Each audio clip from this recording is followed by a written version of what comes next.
Ashimwe bene data muraho neza bahaye ikaze mu mwanya w'ijambo ry'Imana. Reka dusenge hanyuma tuganire ijambo ry'Imana. Mana yacu uri Imana nziza, tugushimiye amahirwe uduhaye yo kumva byanditswe byera. Yemerera mwuka wawe wera bari uganza muri uyu mwanya, yende ku byawe waduhishiye, aduhishurire iby'ubwiru bwawe mwami, kandi anadushoboze kubaho nk'uko ijambo ryawe wadutumyeho riri. Tubisabye twizeye mu izina rya Yesu Kristo, amen. Uyu ni umunsi wa mbere w'icyumweru. Muri iki cyumweru tuzaganira ku mbuto y'umwuka wera yitwa ibyishimo.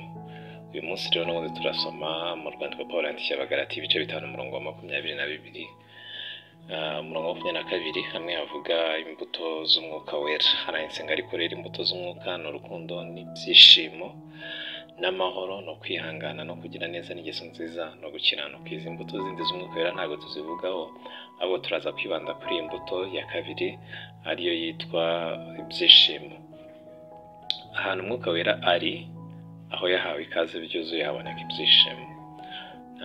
Ntabwo umuntu ufite umwuka wera ashobora kubura imbuto y'ibyishimo. Umuntu ufite umwuka wera wamuhaye ikaze agakorera muri we, uwo muntu agira ibyishimo. Ibyishimo bidaturutse ku ngano y'amafaranga afite, ibyishimo bidaturutse mu bandi bantu runaka, ahubwo ibyishimo biturutse ku Mana. Bidasabye komedi, bidasabye amakinamico, bidasabye ibindi bintu byose. Mwuka wera we wenyine arakunezeza. Agira ukuntu ajya anezeza umutima wa bene abo bantu baba baramwakiriye bakanamuhereza ikaze agasohoza umurimo we muri bo. Agira ukuntu abanezeza imitima akabahereza ibyishimo, bakishima bari mu makuba, bakishima bari mu byago, bakishima bari mu bihe bibagoye, ubundi bitakabaye ari ibihe byo kwishima. Ariko kuko ibyishimo byabo batabikomora muri ayo makinamico no mu makomedi na za byenda gusetsa no mu biparu abantu bateye, mwuka wera we wenyine mu gihe abarimo barishima n'ibyo bintu bidahari. Barishima abo bantu, bakanishima bari bonyine, barishima bakagira umunezero kugeza aho umuntu w'umugabo mukuru ashobora kurira kandi nta kindi kintu cyamuriza mu busanzwe, ariko amarira y'ibyishimo n'umunezero akamwuzura. Nagiye mbona abantu kubera mwuka wera yabagezemo bishima bari mu burwayi bubababaza, bababara imibiri ibabaza ku rwego rukomeye, ariko bakishimira mu mwuka wera. Umunezero utangwa n'Imana ukabuzura. Mwuka wera atanga umunezero mwinshi. Mwene data uri kumva utarakira Yesu Kristo nk'umwami n'umukiza, mwifurije kumwakira. Muri Kristo Yesu hari umunezero. Hari umunezero utangwa na mwuka wera. Nawe wamwakiriye byaba biteye agahinda ubaye utagira ibintu byishimo. Bivuze ngo ikibazo cyaba ari wowe utaremereye mwuka wera ngo asohoze umurimo we muri wowe, kuko uwo akoreramo byuzuye amuhereza ibyishimo.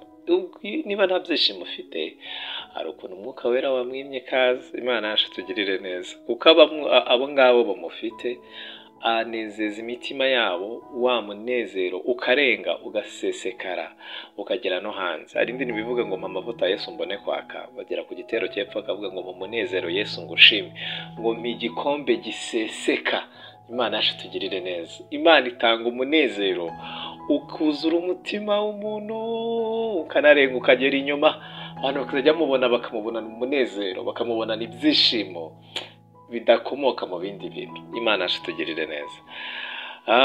Muri ubu buzima bibaho kubabara, cyari ikintu kibaho kenshi. Abantu bababaye bakunda kuba bonyine, bakiheza, bakaba mu mwanya wa bonyine, bakumva ntibashaka n'abantu bavugisha. Ariko wowe ibyo bihe nibijya bikugeraho, ahari wenda abantu bashobora kuzatandukana bitewe n'impamvu ukajya ku ruhande yabo, ariko umwuka wera we ntuzemere gutandukana nawe mu gihe cy'umubabaro wawe. Anezeza abantu neza, akunezeza atagukomerekeje, akunezeza atagukinnye ku mubyimba. Umwuka wera ni mwiza.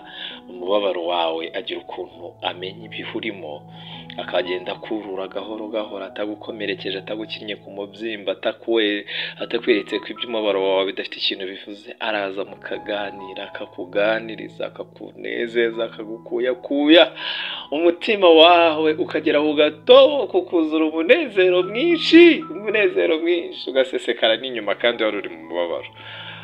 Imana yacu itugirire neza. Umwuka wera uzajya umuhereza ikaze uri mu bihe byiza no mu bihe bigoye, jya umuhereza ikaze aguhereza umunezero wuzuye. Nkomeje kwifuriza ko twazabana muri iki cyumweru cyose, mu mwanya tuzaba tuganira kuri imbuto y'umwuka wera yitwa ibyishimo. Uyu munsi ni nka introduction ariko ujyane kino kintu. Imbuto y'umwuka wera yitwa ibyishimo ukwiriye kuyera. Niba utishima ubwo umwuka wera niwe wamuhaye ikaze ngo asohoze umurimo we muri wowe.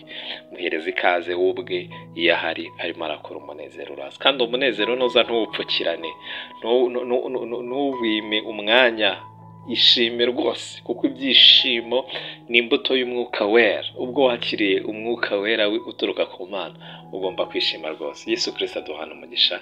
Murakoze, umunsi mwiza.